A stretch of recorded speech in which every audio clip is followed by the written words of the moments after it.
Hi everyone, in this video I will show you how to download the PayPal app for mobile. First, open the Play Store from your mobile. Search for PayPal.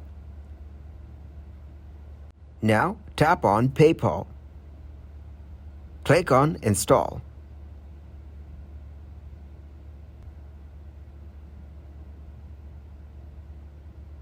This can take a couple of minutes. Here, the download has been completed. Now, from the home screen, open PayPal. So this app doesn't allow screen recording. Basically, you need to select an account here to continue. And you're all done. If you guys got some value, make sure to leave a like and subscribe to the channel. Until next time, goodbye.